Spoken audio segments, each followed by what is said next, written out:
फतेहपुर में 16 अगस्त से पहले छावनी में तब्दील हुआ मकबरा। हिंदू संगठनों का ऐलान, मुसलमानों का आह्वान। क्या होने वाला है? दूध के लिए तरसे लोग, स्कूल जाने वाले बच्चे भी हो गए परेशान। फतेहपुर में क्या फिर से कुछ बड़ा होने वाला है? क्या इस बार भी प्रशासन खड़ा देखता रहेगा? क्या पुलिस की आंखों के सामने कानून की धज्जियां फिर से उड़ाई जाएंगी? ये सवाल आजादी के दिन 15 अगस्त को उठ रहे हैं, क्योंकि हिंदू संगठनों ने 16 अगस्त को जन्माष्टमी के दिन मकबरे में पूजा करने का ऐलान किया है और मुसलमानों ने सोशल मीडिया के जरिए 16 अगस्त को फतेहपुर में प्रदर्शन करने का आह्वान किया है। लेकिन पुलिस ने इस बार तगड़े इंतजाम करने का दावा किया है। पुलिस के करीब 200 जवान मकबरे पर तैनात हैं।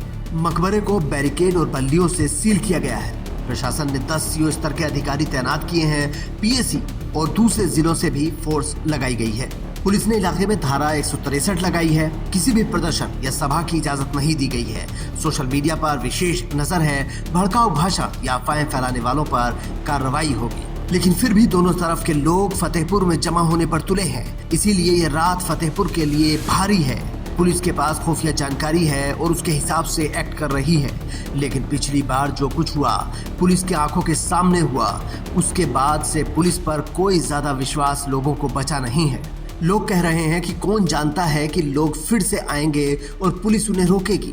जब पहले बवाल करने वाले लोग आज तक गिरफ्तार नहीं हुए, बल्कि कुछ आरोपी तो पुलिस के साथ ही हंसी ठिठोली करते हुए नजर आए।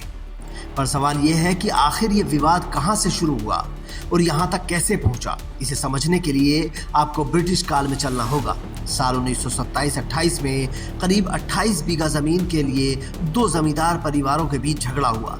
बात अदालत तक पहुंची और 14 अगस्त 1928 को अदालत ने गाटा संख्या 751, 752 और 754 गिरधारी लाल रस्तोगी को दे दिया और गाटा संख्या 753 मान सिंह के परिवार को दे दिया गया। 1970 में मान सिंह के परिवार ने अपना हिस्सा यानी गाटा संख्या 753 राम नरेश सिंह को बेच दी, जिसके बाद 2014 में इस जमीन पर प्लॉटिंग करके लोगों को बेच दी गई। लेकिन इससे पहले ही इसमें मुस्लिम पक्ष की एंट्री हुई और उन्होंने 2007 में एसडीएम कोर्ट में एक मुकदमा दायर किया, जिसमें दावा किया गया कि औरंगजेब के फौजदार अब्दुल समद और उसके बेटे अबू बकर का मकबरा है।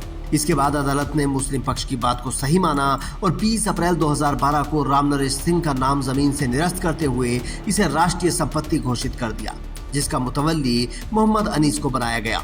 जिसके बाद 2019 में इस संपत्ति को वक्फ प्रॉपर्टी के तौर पर दर्ज किया गया। इतिहासकार भी दावा करते हैं कि ये मकबरा 1699 में अब्दुल समद की मौत के बाद उसके बेटे अबू बकर ने बनवाया था, जिसके नाम पर अबू नगर भी बसा है। बाद में अबू बकर को भी इसी में दफना दिया गया था।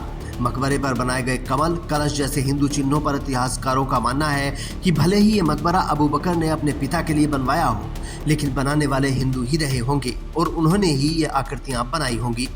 लेकिन हिंदू पक्ष मानने को तैयार नहीं है और बीजेपी नेताओं समेत 10 लोगों पर नामदर्ज एफआईआर दर्ज की गई है।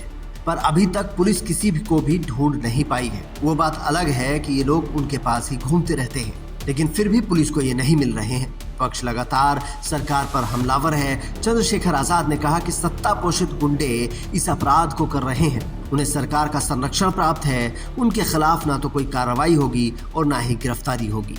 इसके अलावा अखिलेश यादव ने कहा कि बीजेपी के फतेहपुर के जिला अध्यक्ष जी के मुंह से फूल झड़ रहे हैं। उत्तर प्रदेश बीजेपी उसकी माला बनवाएगी या उन्हीं को पुष्प गुच्छ बनवा कर भेंट करेगी। सवाल यही है कि उत्तर प्रदेश की बीजेपी सरकार की छवि बिगाड़ने और किरकिरी करने का इशारा उन्हें कहां से मिला है। देखना है लखनऊ से बिगाड़कर वो कितने दिन पद पर सुशोभित रहते हैं। अब देखना यह है कि 16 अगस्त का दिन पुलिस कैसे निकालती है, क्योंकि अपना इकबाल बुलंद करने के लिए उनको कुछ तो करना होगा। वरना विपक्ष कह रहा है कि संभल में धाएं धाएं करने वाली पुलिस फतेहपुर में हांफने लगी है और बेबस दिखाई दे रही है। Bureau report, India news.